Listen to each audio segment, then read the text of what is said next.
Welcome back, Inebri-arts. This is Andy of the Inebri-art podcast.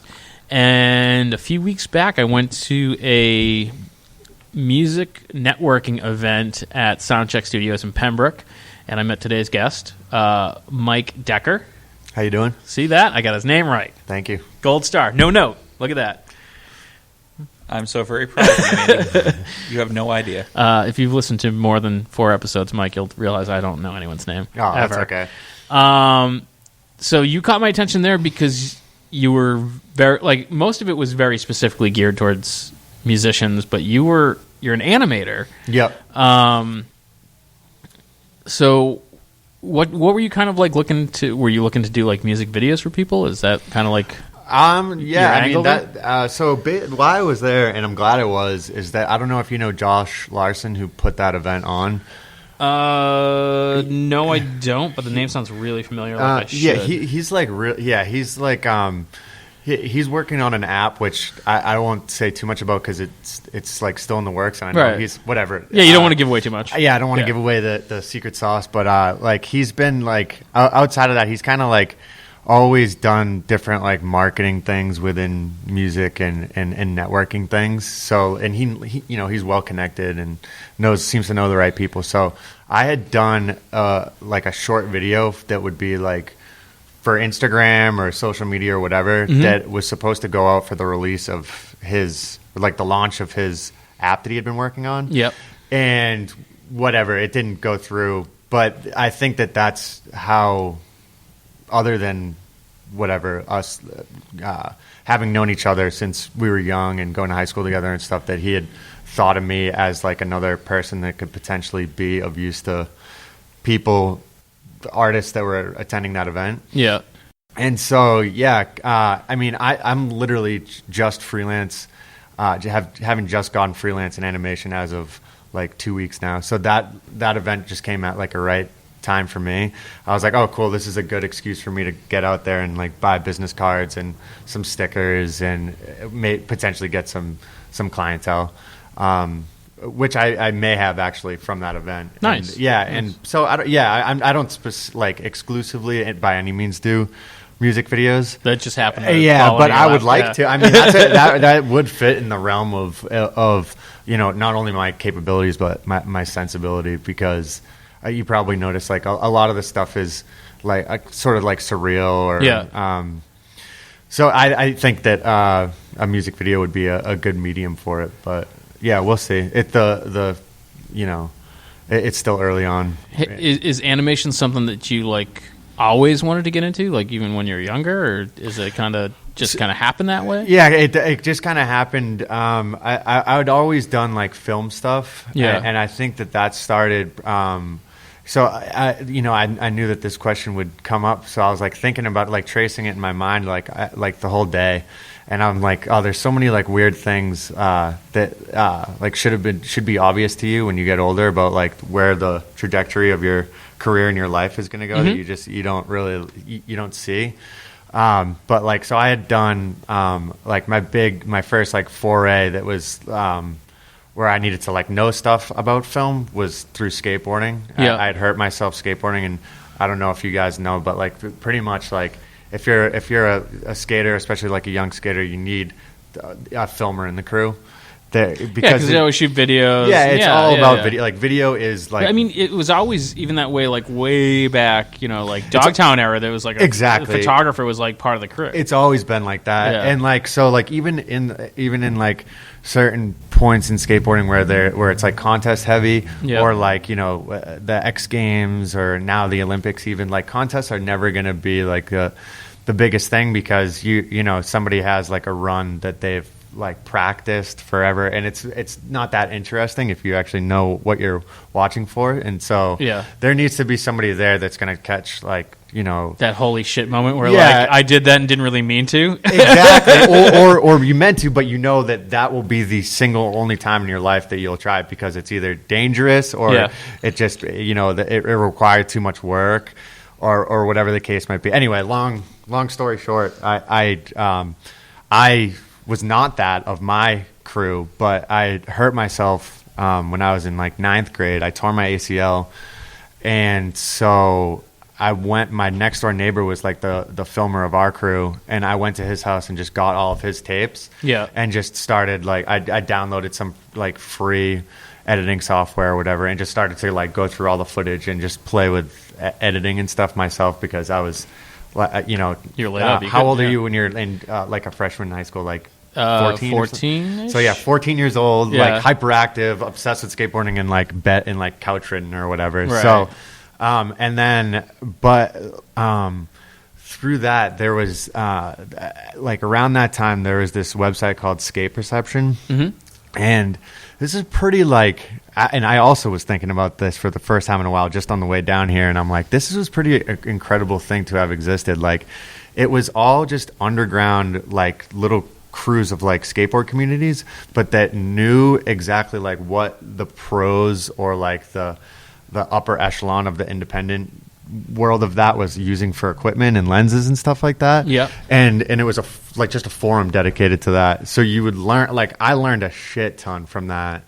Like just like what the right lenses to use and why. And like and through that I also learned just stuff like about basic filmmaking, like the rule of thirds, and just like a lot of different weird. And I'm thinking about this on the way down today. I'm like, wow, that was like, it's impressive that even existed, because there was no like the impetus behind it was just for skateboarding and for like. But I feel like that's a very skateboardery way to do things. Yeah, it's always DIY. Yeah, like I'm gonna figure it out. I'm not gonna go to school for it. I'll get the right information, but it may not be the way you want me to get it. That's exactly. That's totally right. Yeah, and so, but like looking back on it now that I'm older and stuff, I'm like, and it attracted people of all ages. It's not like it was just like high school people on there. But as somebody in high school, like I learned a lot early on from that, and that was my first introduction to a program called After Effects, which is what I animate on today. Mm-hmm. And so, like they taught you things like what they called the ramp slow-mo, which was like, instead of just like if somebody's doing a trick and they're rolling up to it, they're doing the trick and then they're rolling away, you might just want to slow-mo when they're starting to pop. You want the cool parts. Exactly. But you don't want to just cut there and there. Right. You want to ease into the motion. So it's like I'm like using my fingers as a podcast. But do you know what I'm saying? So there's a subtle transition. So you want to, instead of just being slow-mo, you want it to... There's velocity. You want it to come in and then slow down as it slow peaks. down and then speed back up. Yeah, exactly. So stuff like that is stuff that are still like a basis for like smart animation today. Yeah.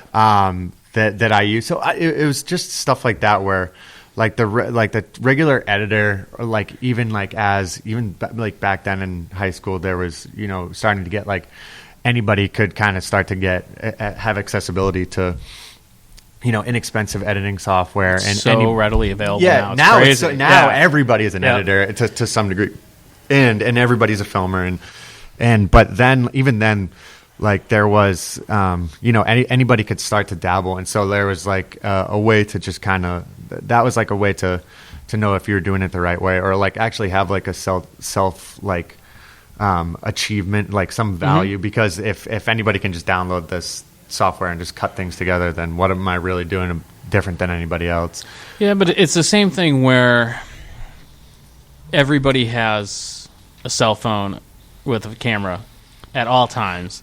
And it leads to these people be like, oh, I'm into photography. Yeah. And you're like, great. Yeah, exactly. But, the rule of thirds and kind of like learning more structure and, why you do things and figuring out when you can break those rules about why you do those things. Yeah, exactly. And that's one thing that as you get older and you start to like define yourself as an artist or whatever, mm-hmm. you realize that it's good to have learned like those rules, even if you were learning them just to be able to like meet the bar of like your local skate video or whatever the case might be. You only did it for that, but then if you do decide to break those rules, like you're doing it with a purpose instead of by accident. And it also gives you some base credibility. There's a really great story about, I assume you know who Kevin Smith is. Yeah, totally. And he was working on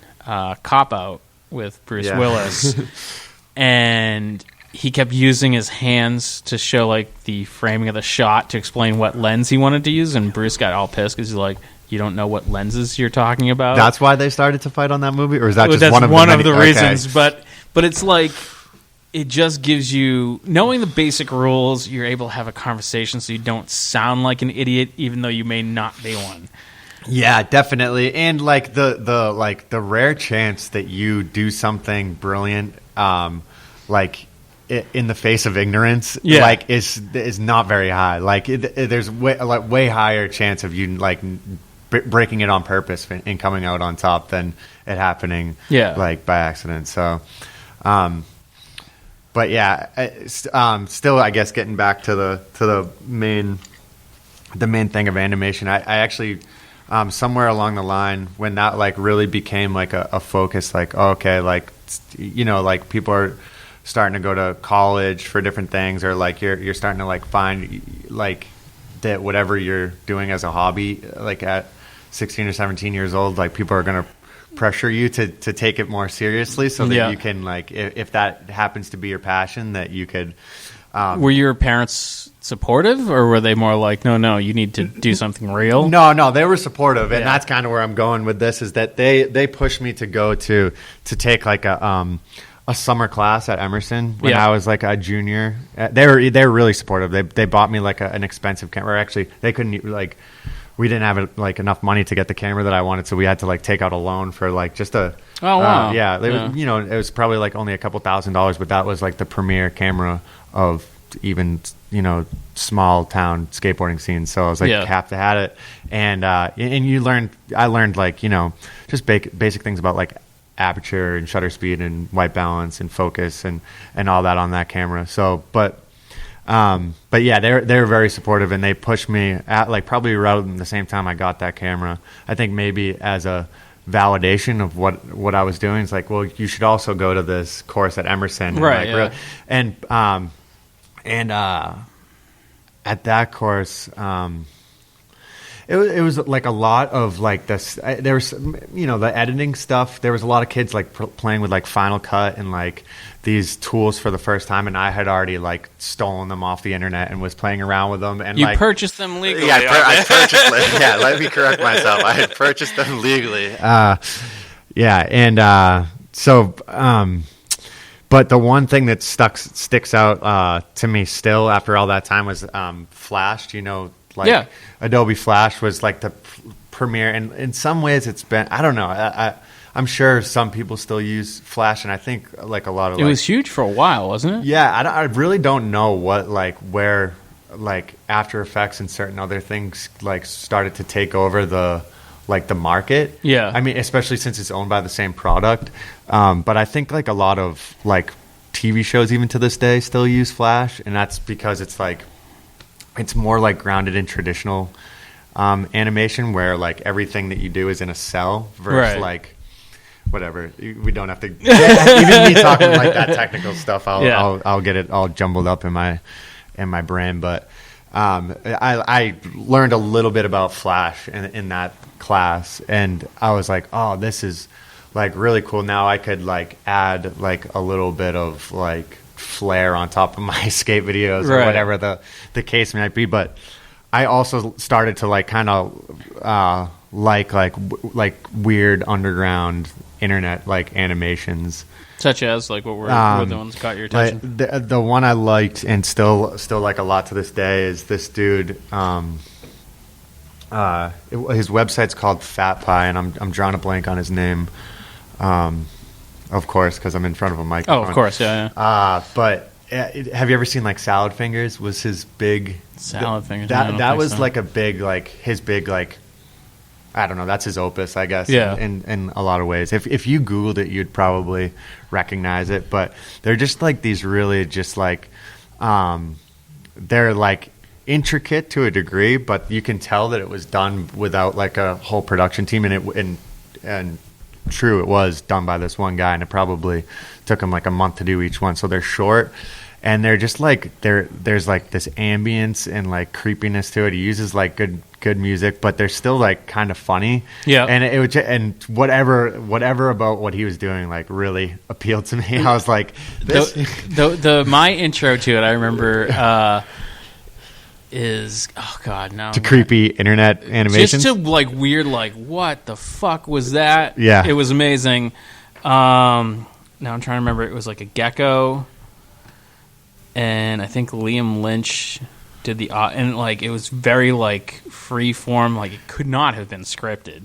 I know what you're talking and it's about. like Mr. Balloon, yes, Balloon hands. Yeah, it was like I'm pretty sure the backstory behind that was like somebody who may even be like a celebrity at this point, or was back then, was tripping on acid. That's what I heard. Yeah. It was Liam Lynch, who was, I guess, would be similar to like a YouTube celebrity. Okay. Because he had like a TV show, but like no one knew about it. Gotcha.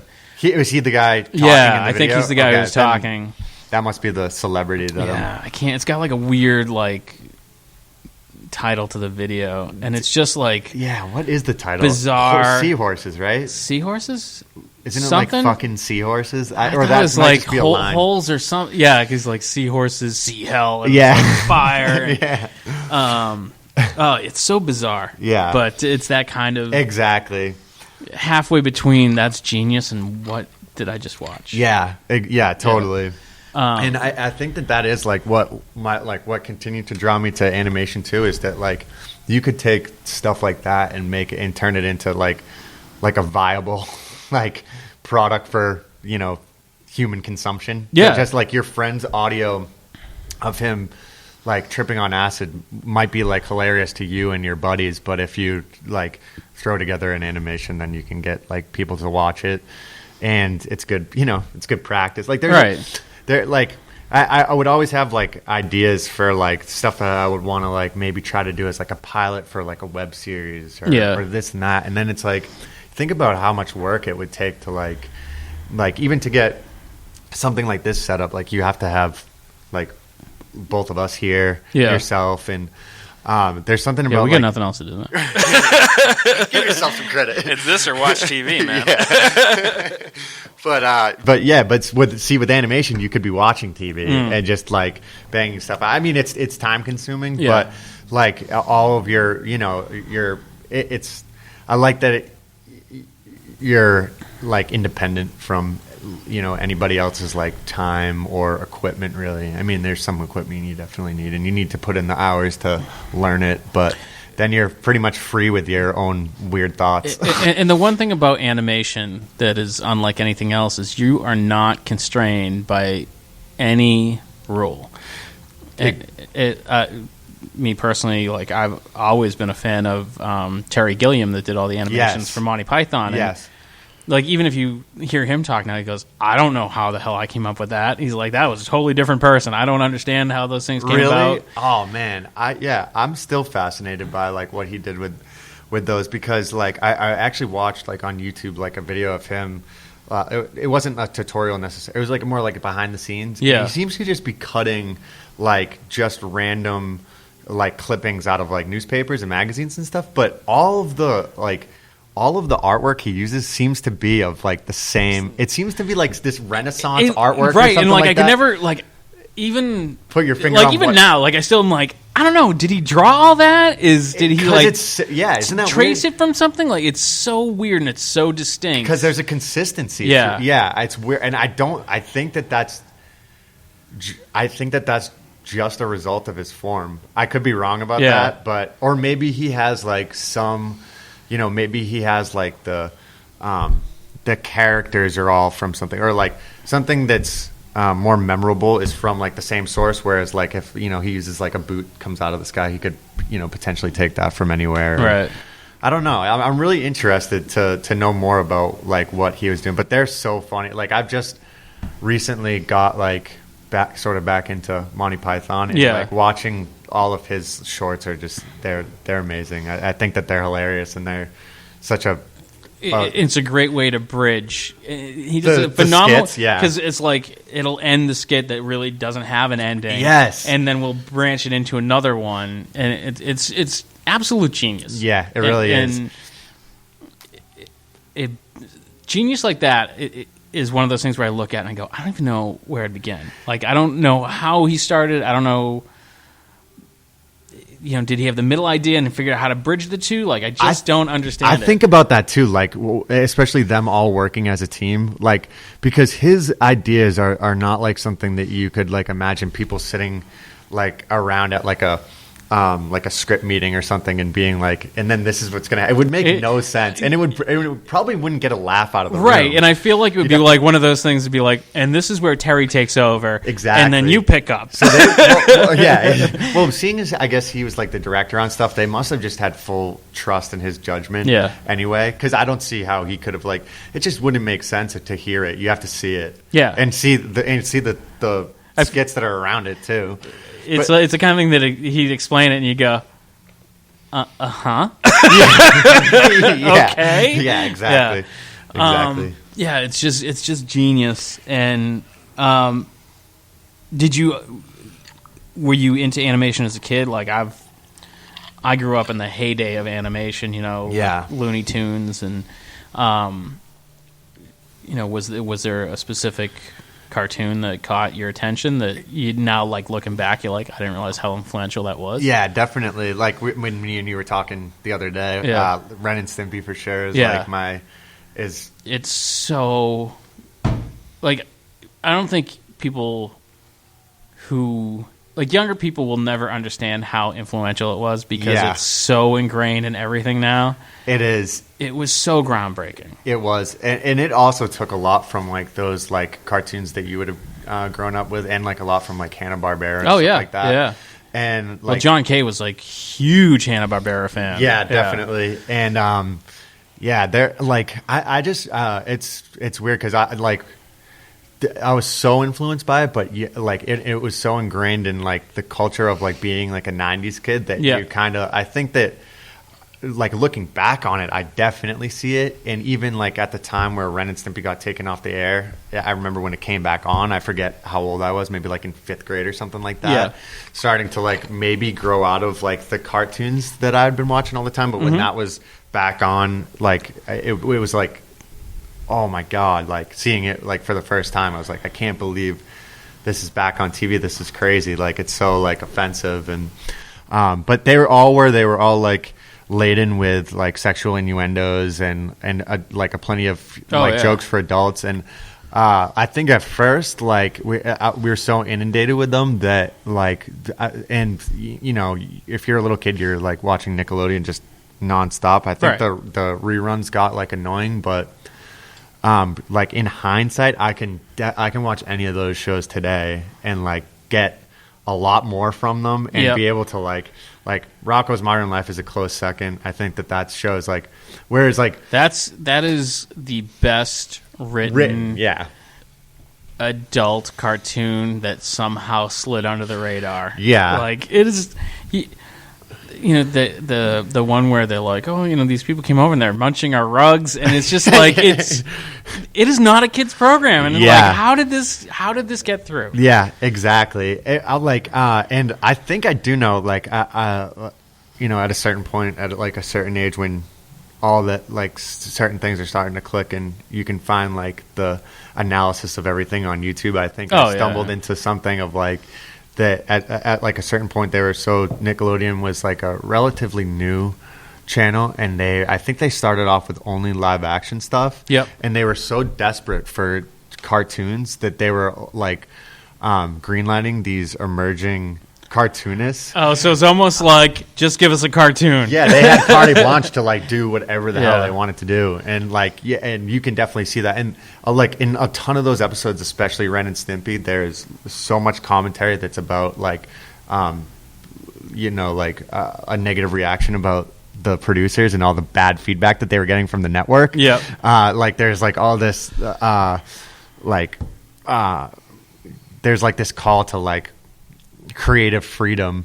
And I'm like, if only you could see, like, how much, like, you were given, like, they were given a lot. And it's funny is like I was a huge Looney Tunes fan as a kid, and looking back now, it's like it doesn't air anymore because it's nowhere near PC. Like nowhere near. Like they're smoking, they're drinking, they're definitely racial stereotypes like crazy. Yeah. Womanizing. Oh, yeah. Yeah, 100%. Like, you would have to, like, really... There's maybe a few that still, like, stand up. Yeah. But, like, an episode here or there. Well, in every single one, like, guaranteed there's over-the-top violence. So yeah. And that's the thing. Is like, at the time, they're like, this is so violent. And you're like, and racist. Yeah. Super racist. Yeah, definitely. Yeah. The one that I never watched growing up that I, like, looked back at and I was like, this is genius is Woody Woodpecker. I never liked that as a kid. Yeah, I don't think that I would have either because I wouldn't have gotten it. Like, he's so annoying and he's an anti-hero. Like, he's...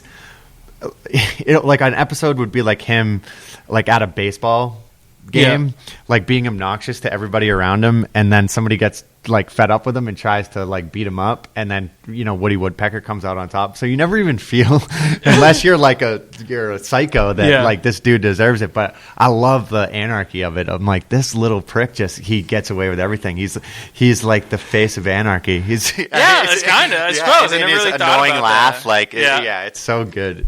It's just like thumbing his nose at like just etiquette and I don't know.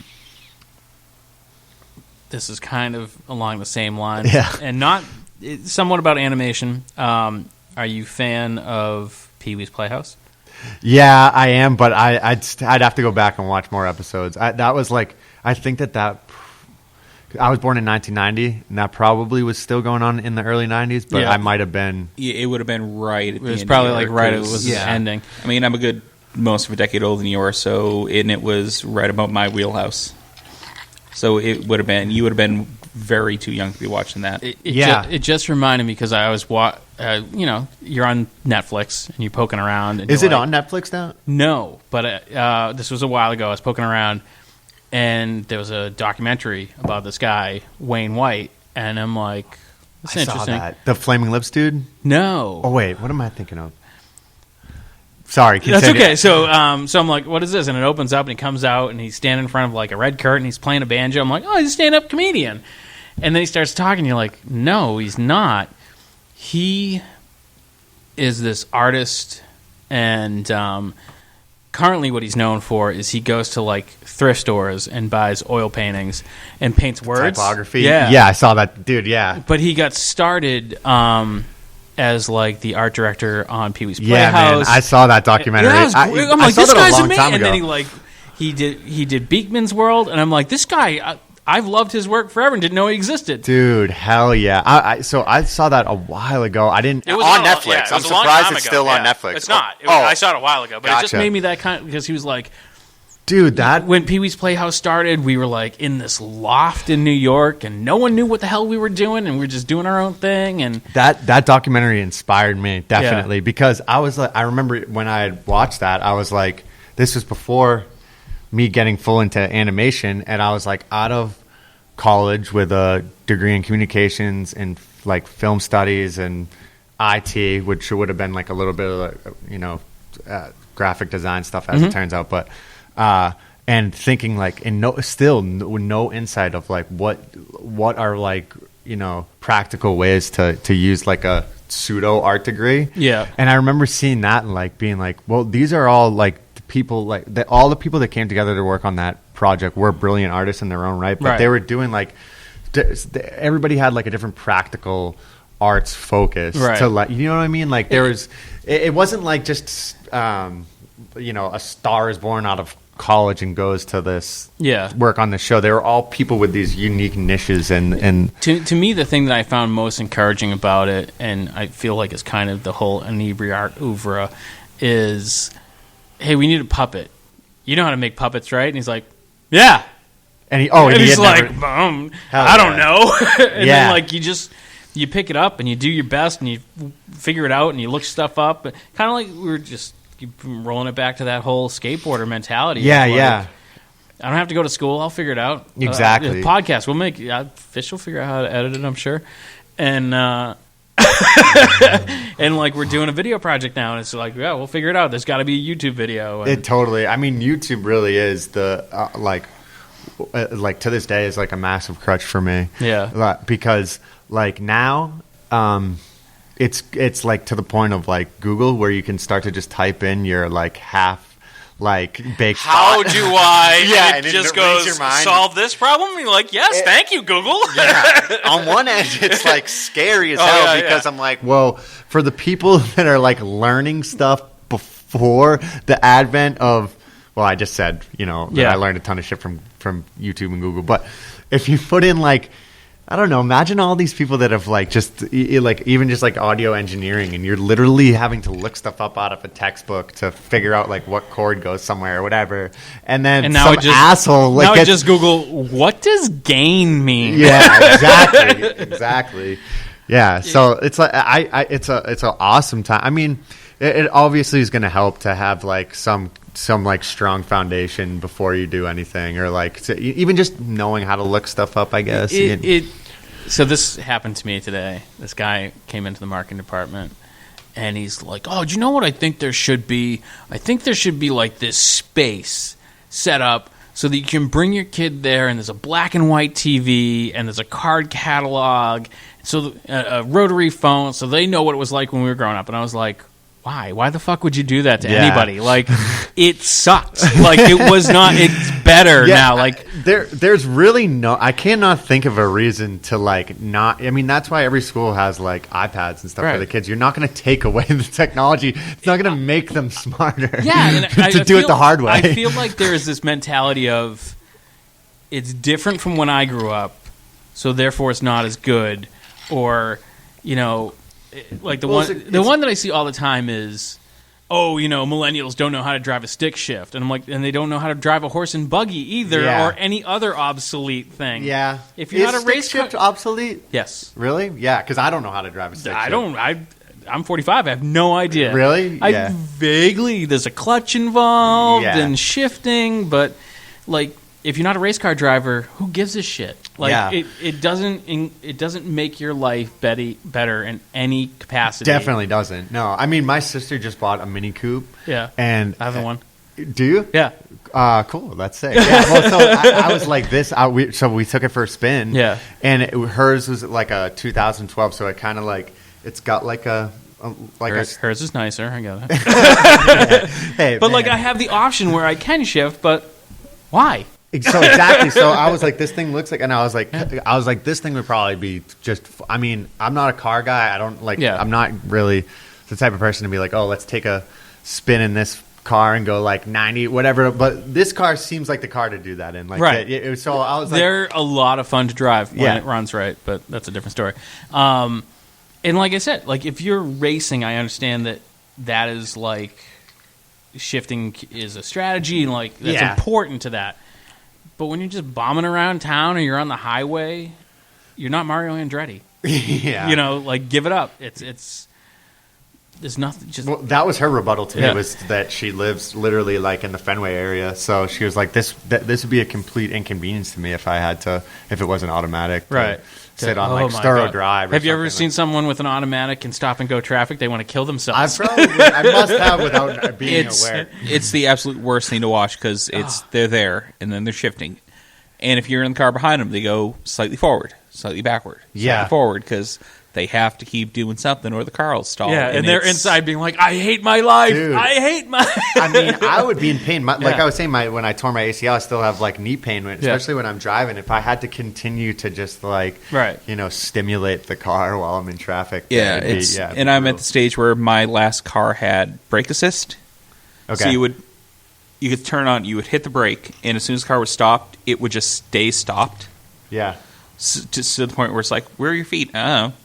And I'm braking. No, why? The car's not moving. I'm fine. It was great. I mean, we're moving on to cars that drive themselves. Yeah, like, it's like going to be like, oh, I know how to drive a car, and you're like, great, old man. You jackass! Do you know how much work I get done on the way to work? Like, yeah, dude. It's like I'm just. It's like, what did you do? I took a 20-minute nap on the way to work. It was fantastic. Yeah, I mean, like I do that. I total my car.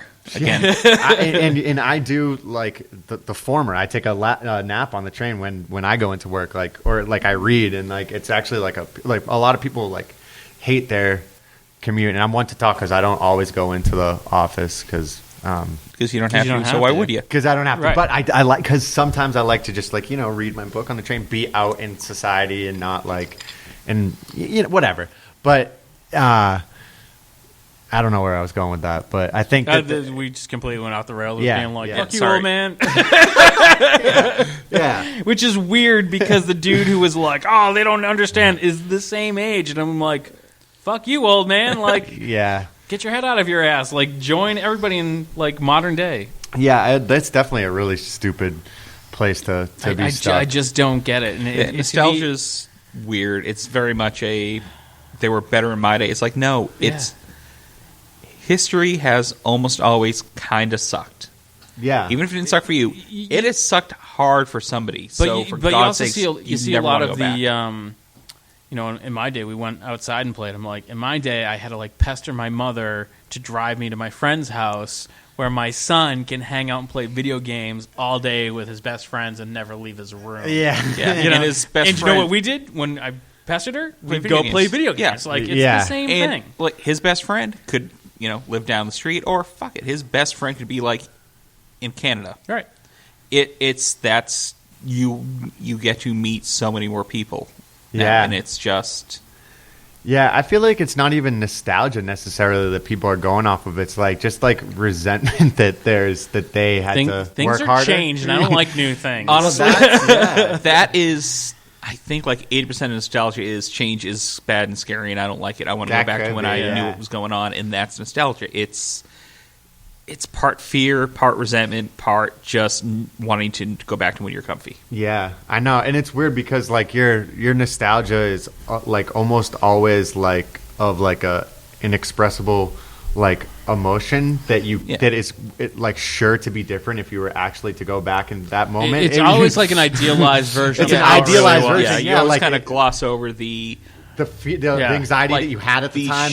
Or just being like, oh, we used to go outside and play, and you'd be like, no, I was forced to go outside and play. Yeah, it's I was sent when outside. I wanted to go inside and play video games, and was outside going, I'm so bored. Yeah, I'm exactly. so bored. Yeah. Sitting out in your front yard going, what do you want to do? Wouldn't it be awesome if we had every movie available ever in our pocket at all times? We dreamed of now. I know, dude. It's if you'll excuse me, I'm going to pull out of my pocket something that could land a goddamn space shuttle. Yeah. Pardon me. Let's face it. We were 12 and 13-year-old boys. It's I want to see boobs. Hang on a second. Let me take every pair of boobs out in my pocket. I didn't even think about that, though. These young kids must be going dude, if I was just discovering masturbation or something like that, can you say that on the Yeah, you can say whatever you want. I guarantee you haven't then said. I definitely wouldn't leave the house if I was a 14-year-old kid with my iPhone. Go outside, fuck you. So that might be that could be a negative. Yeah. But. No shit, they didn't leave the house. Yeah.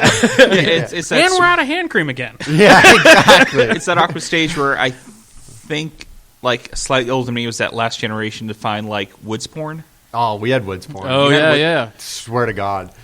And the kid with the paper route would steal a Playboy out of someone's mailbox. Ooh, that's good. He'd be in school being like, who wants it? $10. And you'd have kid 10, 12, 15. His mistake was not renting. It's you have it for 1 week.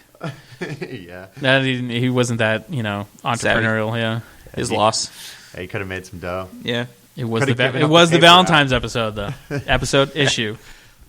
But yeah, I didn't know that woods porn. We literally had that, and it wasn't until I was older that I didn't realize that was a thing. Yeah. I was like, that is something I'll never share with anybody. And then it's oh no, everyone. Why is that? It was such a weird. Yeah. Yeah. It was such a weird thing. The first guy. I feel like you're. Almost, you had to be just on that cusp on that of, borderline, yeah. Because the woods porn must have been an old getting timer, a little too old for woods porn. An old timer that was kind of I don't know about this internet thing. My I'm going to stick to my woods porn. My mom's like, Michael, you're too old for that woods porn. No, I feel like I'm so lucky. I really think that my age group, like I said, 1999 was the year I was born. we really got to see like I don't like this. I don't like this game. Let's not play this game. 1999. I never win this game. Let's not play this game. Did I say 1999? Yeah, I had a Dude, 1990 was the year. I still don't like this game. I still don't win. I feel better now. I just literally mislabeled my birthday. Yeah, no, all right. I'm just glad that we didn't just get a drink for the guy who's 20. Oh yeah, that's a good point. He got it for himself. Yeah, to be fair, I wasn't ID'd. I so. didn't ID him. No, he was absolutely ID'd. Let's quit math in your brain. No, 1990. I can't believe that I said that wrong. But think about it. Like that was like, you know, I don't know. There's like, I guess we're going back on the whole idea of nostalgia being like corrupted. But I do think that, I don't know. I didn't have a cell phone until I was in high school, which was late for myself, but other people, you know what I mean? Like you got to see the side, a little bit of the sides of both worlds. Like going back to the skateboarding thing, I was going into Boston in like 8th grade. Yeah. And taking the train in without a cell phone and like, you know, $10 that my parents would give me for like mowing the lawn for like some McDonald's. And I feel like that, you know, you could still have kids do that to a degree but you know, you could have their parents check on. There was an element of being like feeling a little like, you know, unhinged or like. So kind of like on this whole, you know, it's bad because of the, you know, technology and, you know, kids are in danger. I had this conversation the other day where someone's like, "Oh, don't you think kids are more danger because, you know, they have access to the internet and who knows who they're talking to?" And I'm like, when I was a kid, it was literally go out and don't come home until the streetlights come on. Yeah. Anyone had access to me. Like, you were just gone. Yeah, I could be missing and no one would know. Yeah, anyone had access and no one could get in touch with you. Yeah. Like you would just disappear. it's like you'd be gone for 12 hours a day in the summer, and it's like, where'd you go?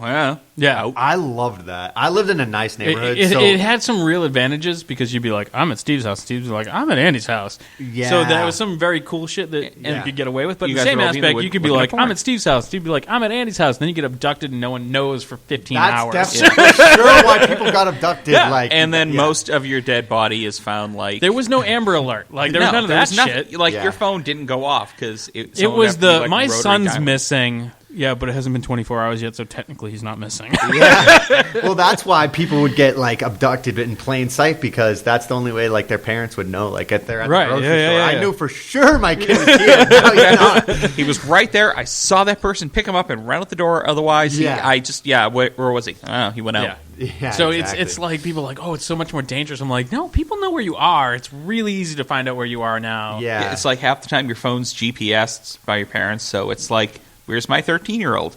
Oh, or even the police. There's my 13-year-old. The police can go and find out the last cell tower your phone was near, like that kind of shit. Like you are way more. Who's saying it's more dangerous?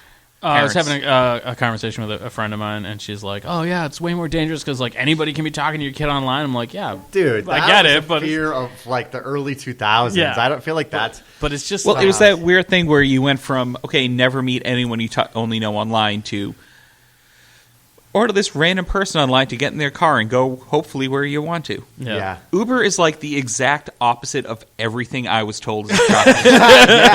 And lo don't and behold, talk to strangers. Don't get in the car with strangers.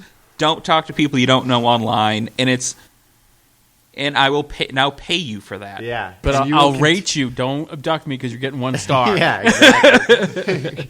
Oh, God. Yeah, that probably worked. Well, I think probably the owners of like Uber like knew for sure that along the line people were going to get abducted. I don't think they ever thought about like it becoming what it is. They thought, That's hey, you know what true, we can man. do? Fuck over cabs. It's it's like a lot of these things like Airbnb. You know, it's called Airbnb because they're like, hey, rent out an air mattress in your apartment. Let someone crash there, and now it's totally different than. And now it's like people literally renting out full apartments that they've never lived in, but it's making money for them. Yeah. Or sometimes running brothels for like a week. Does that happen? That's on Airbnb? There's now that you just said it. Well, I swear to God. You guys keep talking. Hang on a second. I saw an article earlier that was a guy was suing Airbnb because the person he'd rented to had basically been running a brothel out of his house. It makes complete sense. For like for like 2 weeks because. Oh, someone was renting from someone. Like somebody was renting an Airbnb, and they were using that Airbnb as a brothel because so it was. It's not their house. Who cares? It was risky business. Basically, yeah, it was risky business. But Like the Risky Business remake would be a lot easier to do. I've never seen that. That's what he does in Risky Business. I've never seen that. That's what he does in Risky Business. His parents go away, and for some reason he needs money, and he's basically starts running dating a hooker, and he's running a brothel out of his. Yeah. Jesus, I thought that was like just about a kid like having a party or something. No, that was like a movie that I remember. Like as a kid, I'm like, I want to see that movie. My parents like, no, and I'm like trying to sneak it on HBO. It's one of those things where Risky Business. After a certain age, all you know about it is literally Tom Cruise sliding into scene in a story. That's what I knew about. That's all you know about Risky Business. Yeah. No, it's all about like hookers. Yeah, I would watch that. I would watch that movie. So hookers animation. How do we get here? It all ties. I don't know. Together. I wandered into the conversation when we started talking about porn. So yeah. Well, no, we're talking about the internet. You know, like well, I have an interesting take that I was thinking about on the way down. Yeah. Go on. This maybe ties in somehow, but I was like, everybody's like, like your internet persona, like people are starting to be like more careful about, especially like if you're in a position where like you're starting a podcast and that's part of your thing, or like now I'm fully freelance. I want to only like post like work that I do or stuff like that. So you're starting to be like more on brand with your thing. Yeah. So everybody's like branding themselves based on their internet persona, where their internet persona should be based on you as a person, and it sort of is. But the whole idea of like marketing and branding, well, you're a marketing person, so you're a good person to talk to about this, is that like I would assume that you're using like the definitions of like how you define like characteristics of a person to use it to your brand, but now us as people are using those same characteristics about how we would be defined anyway. It becomes very weird. Do you know what I'm saying? I know exactly what you're saying, because it basically boils down to, I've even experienced this kind of personally, where I have way cut back on things that I post about. Yeah. Because of the position I'm in with Inebri-art, being like, I represent a brand. I am not separate from Inebri-art as much as I might want to be. Yeah. And so you don't want to alienate people, because you don't want your opinion to conflict hurt with business. Your business. and then it becomes like, okay, not only that, like, I can't really have a bad day. Dude. Like, so like we've had podcasts where you're like, I don't want to talk to anyone, and I have to go interview two people, and I have to be like, hey man, how's it going? Yeah. So it's this weird. And we're nowhere. Like, I'm nowhere near famous in any respect, but like you start to see these celebrities who are like uber depressed, and it's like, because it almost becomes like you don't have that disconnect buffer. Where you can be like, I'm having a bad day, I don't want to talk to you, I'm going to be a dick at the grocery store, instead of you just being like, that guy was a dick. It's like, oh, Steven Spielberg was a dick to me, and I'm going to post about it. Yeah. Well, and dude, exactly. And so bringing that back to the marketing thing is like, you are always like, that's the purpose of marketing, is to take personal characteristics and put them on your brand, but more importantly, your company that's selling a product, right? With a buffer that's allowed to have a bad day. Like if there's a bad day in sales or whatever the case might be, if there's like, if somebody from the team like fucks up and writes something stupid on Twitter, the NBA or whatever, there's time for the marketing team, the PR, whatever, to get themselves together and come out with like a message. But if your personal life is the same as like the business that you do, or your presence on the internet could be affected by that, then you don't have the space. And I'm not complaining, because I've seen 400 followers or whatever. I've seen local businesses get burnt to the ground. Really? Like completely had to shut down because the guy had an off moment, said something he wasn't supposed to, and was dumb enough to do it via text. And it was like borderline, like, yeah, you probably should. It was one of those things where like, normally it would just be, hey dude, that was stupid, but because it was via text, because it was recordable, because it was then shown off to everyone on Facebook and social media, it just ruined the guy's career. And it is a very weird thing where, like, originally when you were on the internet, you were anonymous, and You just had free reign to be a complete asshole, and that's what you did. And the interesting thing, it doesn't matter how nice a person you were. You went off, and now that a lot more of it has become attached to you as a person, like your Facebook, your Twitter, your Instagram, it's a lot more personal than it used to be when it was just some random username on a web forum. All of a sudden, you are way more paranoid about anything you say before you would just go off. And now it's like, okay, wait a sec, this is actually coming back to me. And I kind of like it because there's accountability. There's accountability in a way that the internet in the early days there's never accountability, had. But it's also one of those, for someone who says dumb things frequently. Same with me. It comes out of context way too easy. Yeah, that's honestly why you almost never see me say anything anywhere. Yeah. Well, that's why I was nervous to even come on that, because I met you once, but even just to say not that I knew you weren't going to press me with hard questions or anything, but if I was just feeling shy or something, and I was just then I wouldn't want to share it with my. I don't know. It's just we've had people come on and been like, you can't put that up.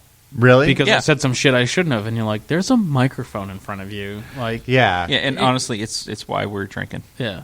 But I mean, also in that same kind of vein of things, is it becomes I remember when we very first started this, I was talking to a podcaster, and he goes, people will tune in for your guest. They'll subscribe for you. Cool. Yeah, so that's a good point. you become a brand. My hatred of cats, that's a thing. Yeah. And people be like, you don't really hate cats, and I'm like, no, I must hate cats. It's a thing. So you feel like you have to. He has to hate cats. I mean, not specifically that, but he lives with 2 cats. He has to hate them. They're very sweet cats, but he hates them. It becomes you have to really think about I'm saying this could become part of my brand. Yeah. Do I steer into that curve and be like, nope, I can't remember anyone's name. Sorry, I'm just a goofball. Yeah. Or do you try to correct that? It's this weird trying to be genuine, trying to have a brand, and trying to be a person all at the same time. Yeah, it's weird. Well, I feel like the worst thing would be if you're trying to come off as smart or quippy, you could come off as I don't do that. No, especially as a guest, you come in and if I'm just trying to be sharp and quick, and I could come off as arrogant or something like that. I feel like that's the worst. Would be the worst pit to sit in after it was done. Is if you came off as thinking that you're better than somebody, that's the worst. But here's the weird thing: is after you leave, we could always kind of edit it to you being an asshole. You can, we can be let's cut out the part where he says I don't. Yeah. Like this. And did I really say that? Yeah. Every episode we've ever done, I have very subtly made Andy forget people's names. That's amazing. Yeah. So it's just such a weird time. But the thing is that now everybody's talking about it it's the it's the go-to for every stand-up comedian, the last Dave Chappelle special or the Bill Burr special. It's not just about anti-political correctness. It's anti somebody makes a mistake or somebody says something off color. Let's not crucify them. Yeah. But I think that the people that are on the front lines of that they're getting a ton of it.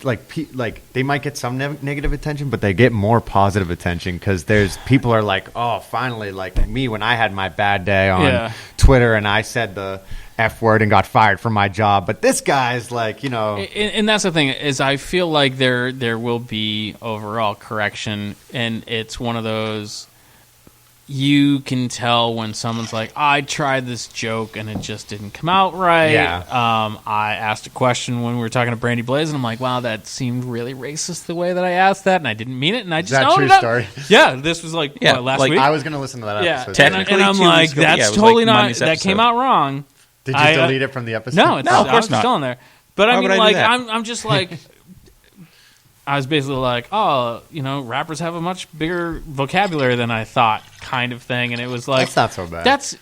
I did much worse. I'm paraphrasing. See, it's not that bad, but it's a really, really bad thing to say to a rapper. I mean, I owned it. True. I'm just that really didn't come out the way that I meant it. Let me try to but if you edited that out, and wanted to make me look bad, you could easily do that. Just be like, Andy's clearly a racist. I can. I know. No.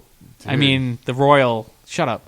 You got to reclaim this podcast, man. Edit that episode up. But it's so easy to do. Yeah. You know, because, people think about all, Well, that is like, the definition of social media is out of context. Yeah. So and we're recorded all the time now. Yeah. It's so easy to just be like, that's not at all what I meant it. Yeah. You missed the sentence after that. It's so weird, and it with the podcast and getting it more and more known is a very surreal experience. So I was going to ask how many, because I was doing some, listening to some episodes like I told you today, but the more I was kind of psyching myself up. So I didn't want to dig in too much because I knew I was going to be on. So do you know how many listeners and stuff I honestly have no idea how many subscribers we have. We are at about a grand total of about 21,000 downloads. Really, dude? Damn. Total. Yeah, not like per episode. Yeah, per episode would be amazing. If it was per episode, we'd have sold out by now, and this episode would be brought to you by...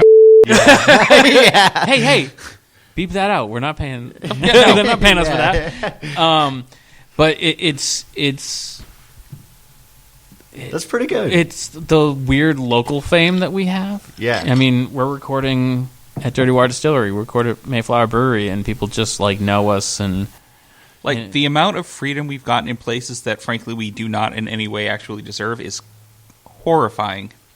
We can just be like, hey, we're going to show up at your event and record a podcast, and it's like a $50 ticket, and they're like, yeah, whatever. Yeah. Sick, dude. So you just pimp in and and people are like, you guys are the podcast guys, and you're like, yeah.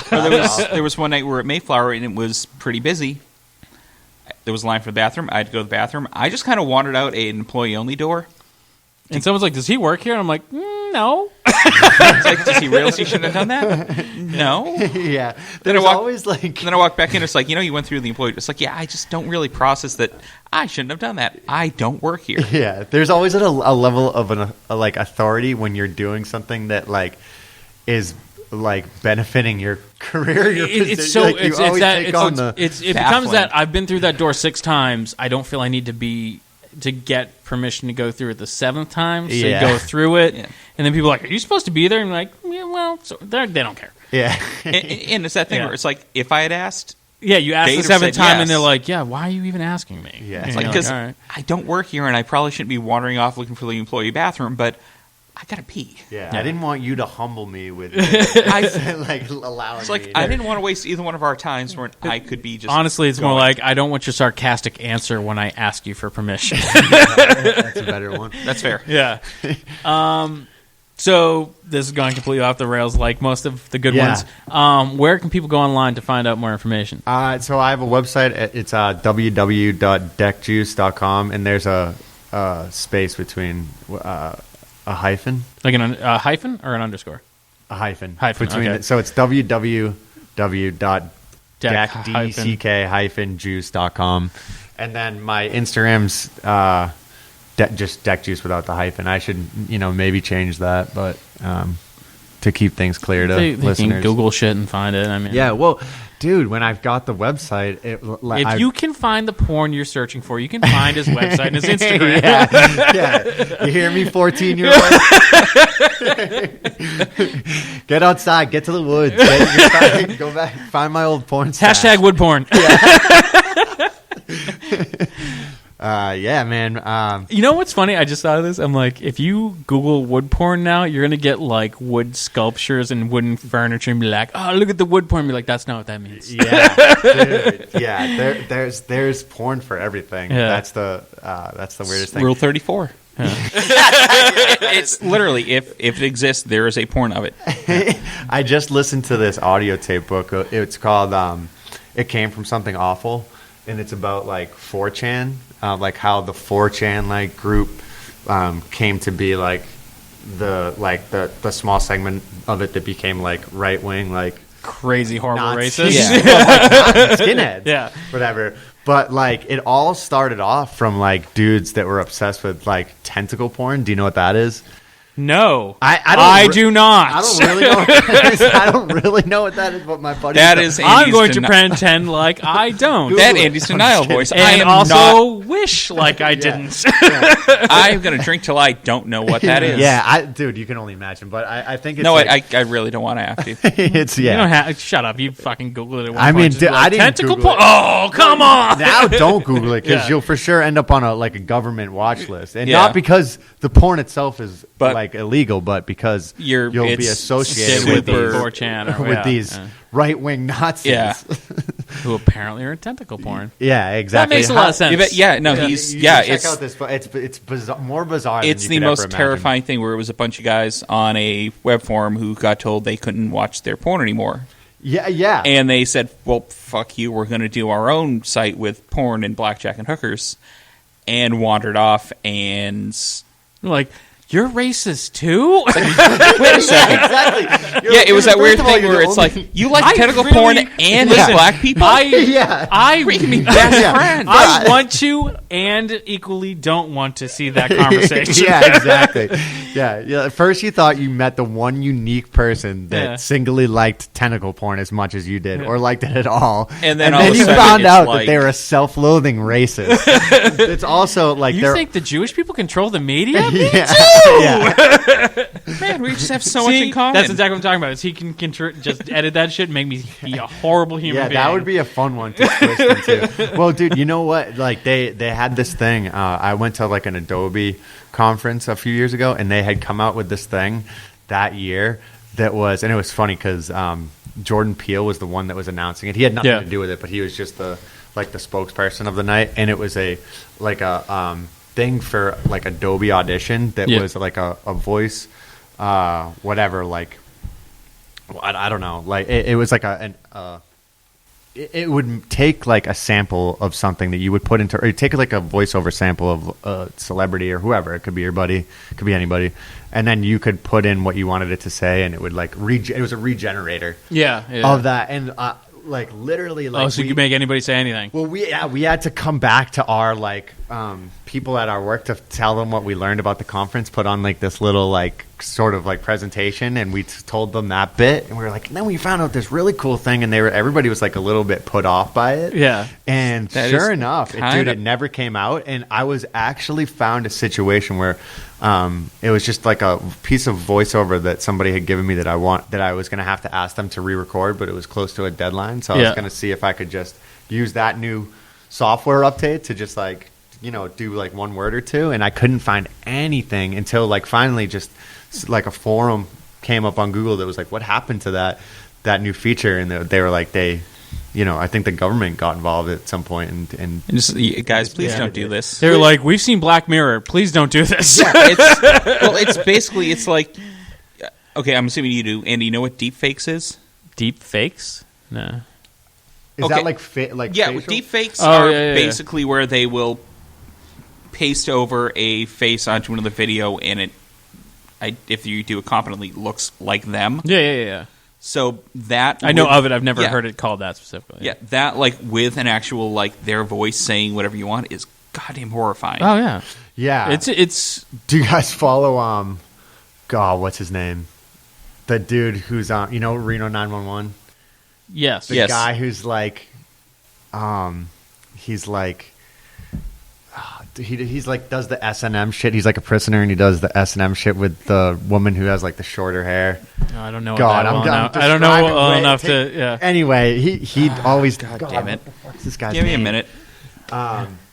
He's like right now he's really popular on Instagram because he always does these like face up he uses that software, and he'll do like conversations between like Donald Trump and like Caitlyn Jenner or something. Like they're always like the weird, the same cast of characters in like everyone. It's usually like either Caitlyn Jenner, Donald Trump, one of the Kardashians, or Ray Liotta, which is my favorite character of his is Ray Liotta. Okay, that's And amazing. he's just like fucking Chantix. I tried everything to quit smoking, cocaine, everything. And dude, it kills me. I can't believe I can't think of this dude's name. Because Oh god, this is going to take a while. See, it's one of those things. going like, through the cast of Reno 911, Yeah. which first of all, holy crap, the cast is goddamn amazing. But I'm But it's one of those things like if you knew that's what the software was going to be used for, that's great. Something funny. Yeah, but dude. Yeah, it's not. It's going to be used for two things: horrible, horrible things, and also porn. Yeah. Very true. Well, yeah. I mean, like I feel like it looks pretty bad. Like his, for instance, are like he clearly he puts in the bare minimum effort. Yeah. He probably has like an app that's probably like just similar to like something you have on Instagram. Right. So like it's very like distorted Crude, and stuff. yeah. It's crude and it obviously it doesn't really need to be for his purpose, and he's still getting plenty of attention. Yeah. On top of the fact that he's I was looking at an article the other day, and it was showing these, I don't know if they're fashion trends, but they're ways people are dressing to fool facial recognition software. Okay, to And try to get into like other people's thing? more just so like not To so test their security of not their- so much here, So they don't but- get like recognized. yeah, like in Oh. other places that have like the public closed circuit TVs, Yeah, like and, Britain, where everything is on closed circuit. yeah, so they'll like wear glasses that have LED lights that shine out. Dude. That will kind of mask their face and just And- confuse the cameras a little bit. Yes, and oddly useful, Juggalo makeup. Yeah. And I'm completely serious. No, yeah, for sure. You're going to delete that from No. the planet because those are horrible words. Dude, that you just I put am together. completely excuse serious. to wear Juggalo makeup. Like they've actually tested this. Like the Juggalo makeup face paint actually like does not work well with facial recognition Yeah. software. Oh, It breaks dude, I it. It's super believe it. messed I up. mean, yeah. The downside is, well, you're a Juggalo. Yeah. Or just somebody trying to not get recognized by Yeah. the feds. I know, but then Then this is the things. Like some I'd of them I rather looked at and I recognized by the go, feds. like that is a fashion trend I could see taking off. That could be cool. And some of them were pretty neat and very like kind of Blade Runner-esque. And you're like, I could totally see people wearing that. Damn, Yeah. that's pretty bad. Yeah. Well, the whole situation's not badass. I did not realize that Great Britain was like that. I mean, I don't want to China for sure. Yeah, Yeah. like Hong Kong or yeah, no, you it's know, just wherever. Britain's very closed circuit. I'm not just basing this on the absurd amount of British crime TV I watch. Okay. But yeah, there are cameras everywhere. Then we probably have more here than we know about because this Oh, doesn't absolutely. seem like I think it's getting more and more. I actually saw, because of events that happened in Plymouth yesterday. What happened? Oh, there was like a active shooter and people running around town. And Are you kidding Oh me? yeah, there was a shelter in place. Like basically, I'd say a third of Plymouth was like lockdown. Wait, whereabouts? Was Probably from here towards Kingston. that? Wow, dude. Yeah. Was this like major news that I just... I don't know how many. Like, Honestly- I still don't. There's still like a lot of like unanswered questions. If- Like, I don't even know. Do if they the have guy a was, death toll? Well, no. Like, Really? I've heard Like, everything from Jesus, man. people shot and injured, from no one to shot and injured, and It's It- honestly, yeah. if most of my social circle wasn't Plymouth based, I wouldn't know a damn thing about yeah, it. there's a Weird. whole Weird. lot of questions, and no one really has any clear answers. But basically, like half the town was like locked down. Yeah. Yeah. And so I saw a post today, being like, we need more like public cameras. No, And we people don't. were like, no. We need fewer, Yikes, dude. we don't need more cameras. We need less guns. But God forbid that's going to go anywhere. Yeah, that's... Oh, man. Yeah, that's what turns people into like these like false flag believers, because then it's like, it seems viable that something, well, whatever. you know. Yeah. Yeah, on the theme of not saying something stupid. Well, Let's I wrap that think one that up. before we really Yeah, go off the rails let's- and yeah. say Let's something, Let's call it. Yeah. Yeah. On that note. This was actually an absolute pleasure. It was really fun. For sure, man. Thank you for having me. Yeah, we will. We'll get you back on at some point. This is Definitely, good yeah. time. Maybe when I'm more established. Because like I said, I've Get only... you're doing something cool, and Yeah, man. Yeah. when you do have a Ren and Stimpy of your own. Yeah. Hopefully one day, yeah. Adult Swim, hit me up when you Yeah. hear this. Adult Swim, hit us up when you hear it. No, it was an absolute pleasure.